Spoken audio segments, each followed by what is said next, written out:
사람과 어울리며 산다는 것은 참으로 힘듭니다. 특히 사회생활을 하다 보면 남들과 적을 만들지 않기 위하여 말을 또 조심하며 지내는 경우가 많습니다. 왜냐 하면 말을 자칫 잘 못하면 그 말이 부메랑이 되어 나를 공격하는 빌미가 되기 때문입니다. 우리는 잘 알고 있습니다. 항상 말을 조심해야 한다는 사실을. 이러한 사실을 잘 알고 있음에도 우리는 인간이기에 순간 방심하여 실수로 내뱉고 후회하게 됩니다.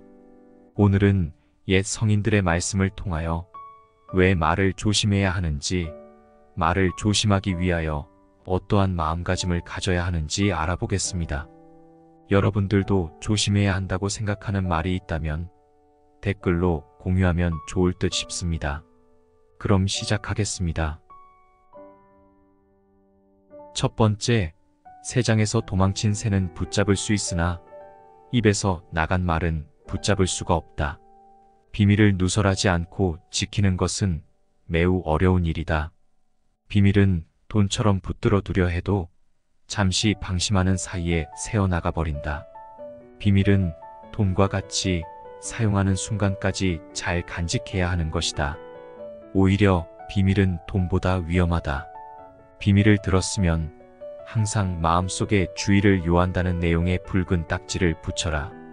그리고 사람을 만날 때 그 비밀을 이야기하고 싶은 충동이 생기거든 마음속에 붉은 딱지를 되새기자. 남에 대한 욕이나 뒷담화도 마찬가지다. 서로 만나서 얘기하는 것은 양날의 칼이라서 자신을 다치게도 할 수 있음을 잊어서는 안 된다. 두 번째, 당나귀는 긴 귀로서 알아보고 어리석은 사람은 긴 혀로서 알아본다. 당나귀는 긴 귀를 갖고 있지만 실제로는 아무것도 듣지 않는다고 한다. 어리석은 사람에게 가장 큰 적은 바로 자기 자신이다. 자신이 어리석다는 사실은 가만히 있으면 알 수 없으나 당나귀 귀처럼 긴 혀로 이야기하면 금세 알려지게 된다. 어리석은 사람의 혀는 날름거릴수록 길어진다. 세 번째, 당신의 혀에는 뼈가 없음을 항상 명심하라. 혀에게 재주를 가르친다는 것은 어려운 일이다. 수다를 떨지 말라. 비밀은 꼭 지켜라. 혀로 말하기 전에는 항상 생각하라. 이러한 말을 아무리 가르쳐도 혀는 곧바로 잊어버린다. 혀에는 뼈가 없다. 당신은 혀가 연체동물임을 항상 명심해야 한다. 혀는 당신의 일생의 운명을 지배하는 중요한 신체 부위다. 우리 주위에는 입을 잘못 놀려대는 바람에 해서는 안 될 소리를 하여 큰 손해를 본 사람들이 많이 있다. 당신은 혀와 함께 평생을 살아가야 한다. 혀는 자신의 의지를 가진 듯 제멋대로 움직인다. 말은 인간의 두 번째 얼굴이라 한다. 말 한마디 덧붙이는 것은 언제든지 가능한 일이지만 이미 해버린 말을 주워 담는 것은 불가능한 일임을 생각하라. 네 번째, 입보다 귀를 상석에 앉혀라. 인간이 입으로 망한 적은 있어도 귀로 망한 적은 없다. 무뚝뚝해지라는 것이 아니다. 여러 속담 중에는 말이 많은 것을 경계하라는 것이 많다. 그러나 그런 속담이 많다고 해서 귀찮게 여기지 말고 그만큼 그것이 중요한 문제라고 생각하라.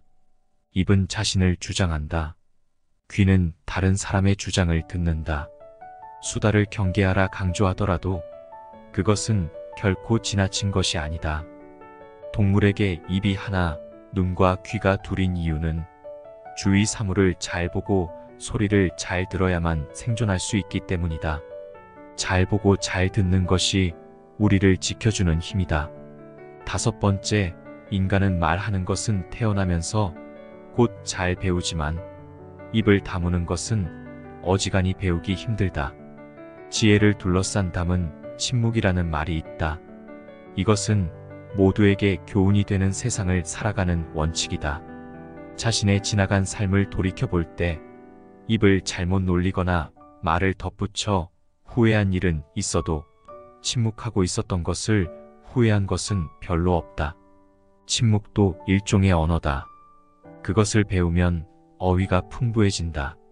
많은 어휘를 알더라도 침묵하는 것을 모른다면 그것은 기본적인 말을 모르는 것과 같다. 6번째, 거짓말을 해서는 안 된다. 그러나 진실 중에도 말해서는 안 되는 것이 있다. 거짓말 하는 것이 나쁘다는 것은 누구나 귀에 못이 박히도록 들어서 잘 알고 있는 사실이다. 그리고 진실은 당당하게 말해야 한다고 배웠다. 그런데 진실 중에서도 말해서는 안 되는 것이 있다. 그 하나는 사람을 다치게 하는 진실이다. 진실에도 거짓말과 같이 사람을 괴롭히는 것이 있다는 것을 알아야 한다. 얼굴이 못생긴 사람에게 못생겼다고 말해서는 안 되며 종기를 앓고 있는 사람에게 부스럼 이야기를 해서는 안 된다. 남편의 회사가 파산한 부인에게 망해버린 회사 이야기를 꺼낼 필요도 없을 것이다. 진실 중에서 말해서는 안 되는 한 가지를 더 말하자면 그것은 바로 비밀이다. 비밀은 말해서는 안 된다. 진실도 거짓말과 같이 위험한 것이다. 진실도 면도칼처럼 조심스럽게 다루어야 한다. 7번째, 친구에게 이야기하는 것을 조심하라.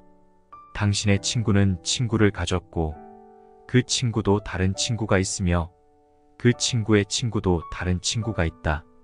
그러므로 비밀을 잘 못 말하면 그 말은 나도 모르는 사이에 모든 사람들에게 퍼져나간다. 그리하여 결국 모든 사람들을 잃는다. 비밀은 꼭 지켜야 한다. 당신의 입은 금고다. 금고는 쉽게 자주 열면 안 되는 것이다. 입이 금고라고 가정한다면 열릴 때까지 오랜 시간이 걸리는 금고일수록 정교하고 좋은 것이지 않겠는가? 그리고 당신은 조심성 없는 행동으로 인하여 그 사람의 원한을 살 것이다. 8번째, 입과 혀는 재앙이다. 현명한 사람은 자기 눈으로 직접 본 것만 남들에게 이야기하고 어리석은 사람은 자기 눈으로 보지 못하고 귀로 들은 것만을 이야기한다. 무엇을 들을 것이며 무엇을 눈으로 볼 것인가는 자기 의지대로 하기 어렵다. 그러나 입은 의지대로 할 수 있다. 입을 나불대기 잘하는 자는 엉뚱한 시간을 가리키는 시계와 같고 말없이 가만히 있는 자는 고장나서 움직이지 않는 시계와 같다. 둘 중에서는 후자가 훨씬 낫다. 9번째, 말보다는 행동이 앞서라. 현명한 말은 현명한 행동만 못하다. 말은 약과 같은 것으로 그 말이 무엇이든지 항상 신중히 생각한 후에 말해야 한다. 말이 당신의 입 안에서 맴돌고 있을 때 그 말은 당신의 노예이지만 일단 밖으로 튀어나왔을 때는 그 말이 당신의 주인이 된다. 침묵은 어진 사람을 더욱 어질게 하는 것임을 명심해야 한다. 어리석은 자는 침묵의 소중함을 결코 알지 못한다.